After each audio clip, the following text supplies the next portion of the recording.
Alright guys, so in this video, we'll be discussing my thoughts on every single Ace Attorney Trilogy culprit. So obviously, start off with Frank Saw It.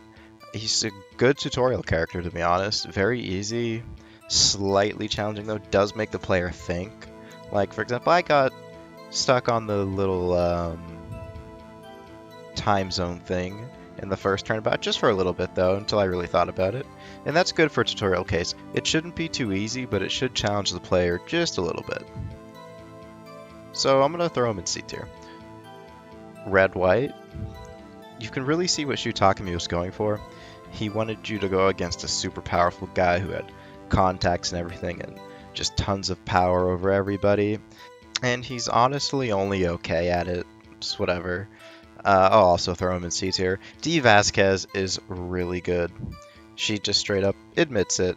She's got the mob connections, and then Gumshoe comes in and saves you because he's a total badass. So D. Vasquez is actually really good. She's very underrated as a villain because she's in Turnabout Samurai. In that case, really isn't that good.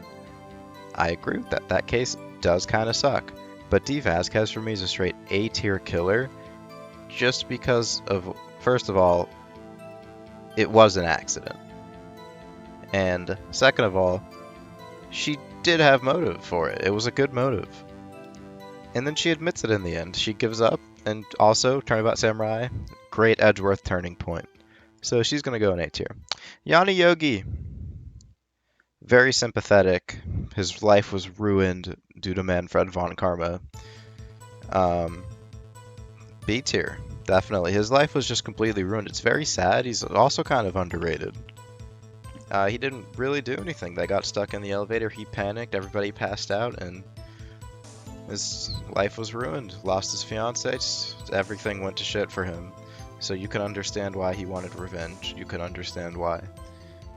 See, it just made me think, you know, the first Ace Attorney game was really good with these sympathetic killers that you could understand and get in their head and be like, yeah, I get why they killed them. I get why they did this. But not this guy. Manfred von Karma. Manfred from Karma. Not at all.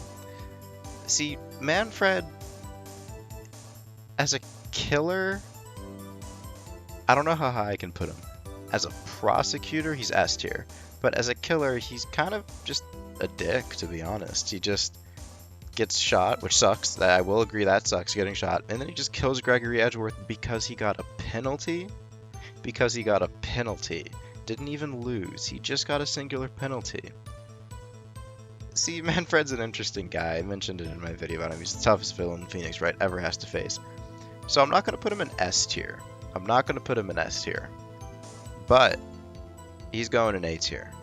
Partially off of his merits as a prosecutor as well, because that plays in to him being a killer. Damon Gant. Oof. I think he might be S tier. He's got good motive. He's just a crappy dude. He's just a crappy dude, and that's good. Sometimes just being a crappy dude works. It works better than it does for Von Karma, I think, because he has more substance.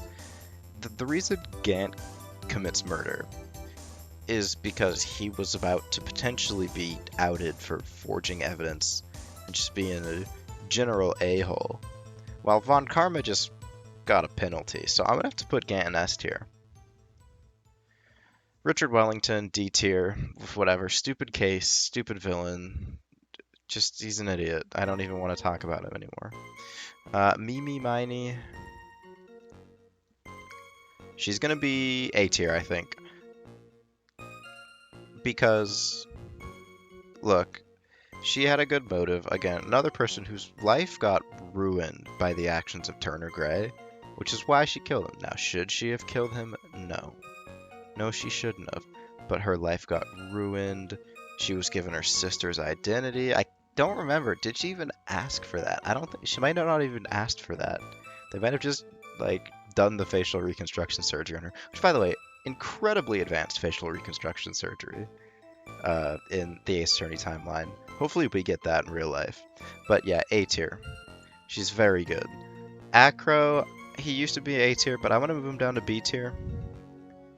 Not only because the case he's in is terrible, but also because he cries because he got caught. That's it. He cries because he got caught. Listen, there's no reason to want to murder a 16-year-old girl over an accident. It killed your brother, I understand, but come on.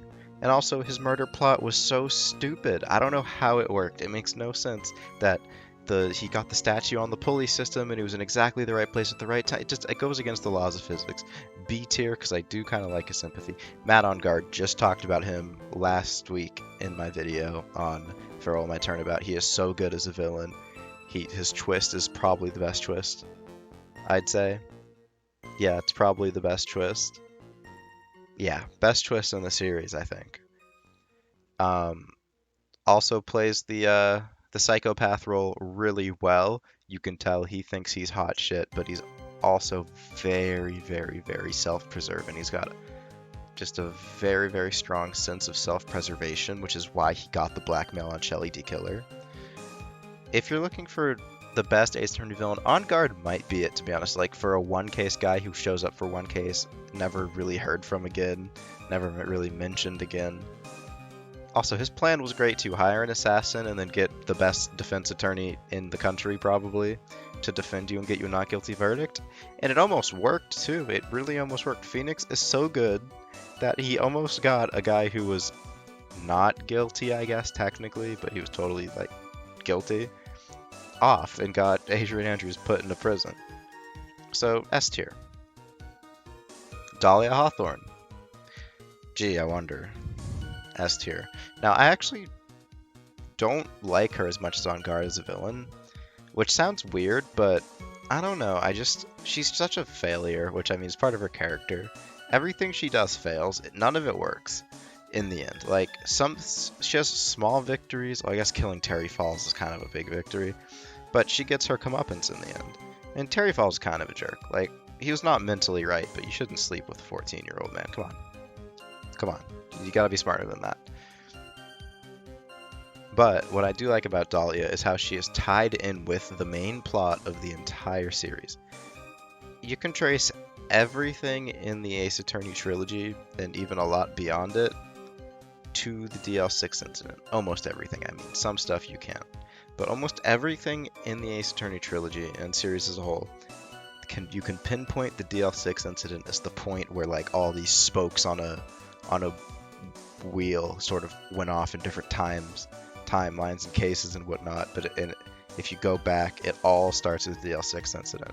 And Dahlia Hawthorne is also tied in the DL6 incident, as she is a member of the Faye family, which is something that people kind of forget. She's related to Maya and Pearl and Mia. So that's cool, right? Luke Atme, he's B tier. I think he was a good comedy character for the case that he was in. Nothing serious, you know. His voice actor in the anime bloopers are so funny. I'm gonna watch that anime and review it. I'm actually very curious about it. Furio Tigre's an idiot. C tier. His case is okay. It's still a third case syndrome case, but I can appreciate what he does. You know, the way he loses is pretty funny. He loses by slipping on himself. And Godot, the most sympathetic villain in the series, and he's sympathetic for the exact reason why Acro's in B tier, or the exact opposite reason. He cries at the end, not because he got caught, but because he just feels relieved that he's done. He can stop all of this. He knew that he went on the wrong path. He's atoned for it, and I'm sure he's the big baller on the prison yard now. But you can tell, especially at the end, you know, the only time a lawyer can cry is when it's all over. I almost cried at the end, and I don't cry at anything. But I got a whole video on him. He's so good. He is so good. Just, again, he also ties into the DL6 incident. Just like all these spokesmen, except for Gant, and then obviously the one-off killers and whatnot, they don't tie into it very much, but Von Karma, Godot, Dahlia, Red, White, they all tie in, and they're all sort of important killers, you know. Red, White killed Mia. Manfred was literally the killer in the DL6 incident. Yanni Yogi as well, I forgot to mention him. Had his life ruined by the DL6 incident. Dahlia Hawthorne, related to people related to the DL6 incident. Godot, the DL6 incident, is one of the things that caused Miafe to become an attorney in the first place, which is what caused her to meet Godot. I gotta make a whole video on the DL6 incident and its impacts. But if you enjoyed this little video I made ranking my Ace Attorney Trilogy villains, please let me know. And give me a subscribe, and I'll see you later.